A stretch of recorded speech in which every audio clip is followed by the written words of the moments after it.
Girl or boy? അങ്ങനെ പാറുവിൻ്റെ പ്രൊഡിക്ഷനും കൂടി കഴിഞ്ഞു കേട്ടോ. പാറുവിൻ്റെ പ്രൊഡിക്ഷൻ പ്രകാരം ബോയ് ബേബി ആണെങ്കിലും നമ്മുടെ വോട്ടെടുപ്പിൽ ജയിച്ചത് ഗേൾ ബേബിയാണ്. ഇന്നാണ് കേട്ടോ നമ്മുടെ വോട്ടെണ്ണുന്ന ദിവസം, അതായത് നമ്മുടെ ഡെലിവറി ഡേ. തലേന്ന് രാത്രി വീട്ടിലേക്ക് പോയിട്ടുണ്ടായിരുന്നെങ്കിലും വീട്ടിൽ പോയപ്പോൾ ഇരിപ്പുറയ്ക്കാത്തതുകൊണ്ട് ഞാനും പാറും രാവിലെ തന്നെ ഹോസ്പിറ്റലിൽ എത്തിയിട്ടുണ്ടായിരുന്നു. രാവിലത്തെ മരുന്ന് കഴിഞ്ഞ് ദിവ്യ ലേബർ റൂമിലേക്ക് പോയിട്ടുണ്ടായതുകൊണ്ട് തന്നെ ഞങ്ങൾ കുറച്ചു നേരം ലേബർ റൂമിൻ്റെ പുറത്തൊക്കെ നിന്നതിന് ശേഷം പിന്നെ തിരിച്ച് റൂമിലേക്ക് വന്നു. ഞാൻ ഈ ഹോസ്പിറ്റലിലെ വീഡിയോസ് മുഴുവൻ റെക്കോർഡ് ചെയ്ത് വെച്ചിരിക്കുന്നത് ഈ യൂട്യൂബിൽ അപ്ലോഡ് ചെയ്യാൻ വേണ്ടി മാത്രമല്ല കേട്ടോ.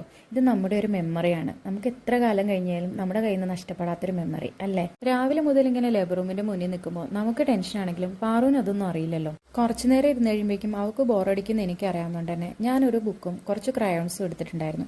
അതാകുമ്പോൾ അവൾ അവിടെ ഇരുന്ന് ഇഷ്ടമുള്ള ചിത്രങ്ങളൊക്കെ വരയ്ക്കും, കുറച്ചു നേരം ഓടി കളിക്കും. അതൊക്കെ ആകുമ്പം അവളെ കൊണ്ട് വലിയ ബുദ്ധിമുട്ടൊന്നും ഉണ്ടാവില്ല. എല്ലാവരും ടെൻഷൻ അടിച്ച കുറച്ച് സമയത്തിന് ശേഷം ഇതാ ഞങ്ങളുടെ ബേബി ഞങ്ങളുടെ കയ്യിലെത്തിയിട്ടോ. അങ്ങനെ കുഞ്ഞു ആവയെ ആദ്യം തന്നെ അച്ഛൻ തന്നെ വാങ്ങണമെന്ന് അവർക്ക് രണ്ടുപേർക്കും നിർബന്ധം ഉണ്ടായതുകൊണ്ട് തന്നെ കുഞ്ഞു ആവയുടെ അച്ഛനാണ് കേട്ടോ വാങ്ങിയത്. കുഞ്ഞു ആവയെ കണ്ടപ്പോൾ എനിക്ക് എന്ത് ഫീലിങ്സാണ് ഉണ്ടായെന്ന് ചോദിച്ചാൽ എനിക്ക് ഇപ്പോഴും പറയാൻ അറിയില്ല കേട്ടോ.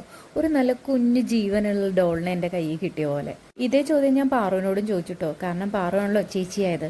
അപ്പോൾ പാറു എന്നോട് പറയാ നല്ല ജെല്ലി മിഠായി പോലത്തെ ഒരു കുഞ്ഞു ആവാന്ന്. എൻ്റെ ഡെലിവറി ഇതേ ഹോസ്പിറ്റലിൽ വെച്ചായിരുന്നു എന്ന് ഞാൻ പറഞ്ഞിട്ടുണ്ടായിരുന്നെങ്കിലും ആ ഡെലിവറിയും ഈ ഡെലിവറിയും തമ്മിൽ ഒരു വ്യത്യാസമുണ്ട് കേട്ടോ.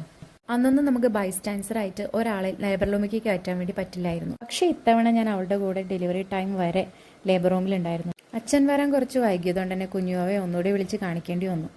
അങ്ങനെ ലേബർ റൂമിലെ ബഹളങ്ങളൊക്കെ കഴിഞ്ഞ് അമ്മയും കുഞ്ഞും റൂമിലേക്ക് എത്തുമ്പോഴേക്കും രാത്രി 10-10:30 സമയമായിട്ടുണ്ടായിരുന്നു. അങ്ങനെ വാവയെ അമ്മയും സുരക്ഷിതമായി റൂമിൽ എത്തിച്ചതിന് ശേഷം രാത്രി 12 മണിയായപ്പോൾ ഞങ്ങൾ തിരിച്ച് വീട്ടിലേക്ക് പോയിട്ടോ. ഇത് ഹോസ്പിറ്റലിലെ 3-ാമത്തെ ദിവസത്തെ വീഡിയോ ആണ് കേട്ടോ. കുഞ്ഞുവാവയെ നമ്മുടെ കയ്യിൽ കിട്ടിയതിന് ശേഷമുള്ള വീഡിയോ. എല്ലാവർക്കും കുഞ്ഞുവാവയുടെ ആയിരുന്നു പ്രിയമെങ്കിലും ആറോനപ്പോഴും കാര്യം മമ്മയായിരുന്നു കേട്ടോ. അവൾ മമ്മ എവിടെയെന്നായിരുന്നു ലേബർ റൂമിന് പുറത്തൊക്കെ നിന്നപ്പോഴൊക്കെ ചോദിച്ചുകൊണ്ടിരുന്നത്. ഉച്ചയോടുകൂടി ഡിസ്ചാർജിന്റെ പേപ്പർ വർക്കുകളൊക്കെ കഴിഞ്ഞ് നമ്മൾ സാധനങ്ങളൊക്കെ പാക്ക് ചെയ്ത് പോകാൻ കാത്തിരിക്കുകയാണ് കേട്ടോ. പാക്ക് ചെയ്ത് വെച്ച സാധനങ്ങളിലേക്ക് ഒന്ന് നോക്കുമ്പോൾ ഇത് നമ്മൾ 3 ദിവസത്തേക്ക് പാക്ക് ചെയ്ത സാധനങ്ങളാണോ 3 മാസത്തേക്ക് പാക്ക് ചെയ്ത സാധനങ്ങളാണോ എന്ന് നമുക്ക് തന്നെ ഡൗട്ട് തോന്നും. അഡ്മിറ്റായ ദിവസം മുതൽ അക്ഷയ് പറയുന്ന കേട്ടോ ഈ ബോർഡിൽ എന്തെങ്കിലും ഒന്ന് എഴുതിയിട്ടിട്ട് പോകണമെന്ന്. അതിൽ ഒരുപാട് മെമ്മറീസ് ഒരുപാട് പേര് എഴുതിയിട്ടുണ്ടായിരുന്നു. അതുപോലെ ഞങ്ങളുടെ മെമ്മറീസ് ഞങ്ങളും എഴുതിയിട്ടു.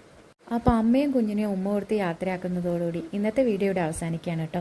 അപ്പോൾ വീഡിയോ ഇഷ്ടപ്പെടുന്നവർ ലൈക്ക് ചെയ്യാനും സബ്സ്ക്രൈബ് ചെയ്യാനും മറക്കല്ലേ.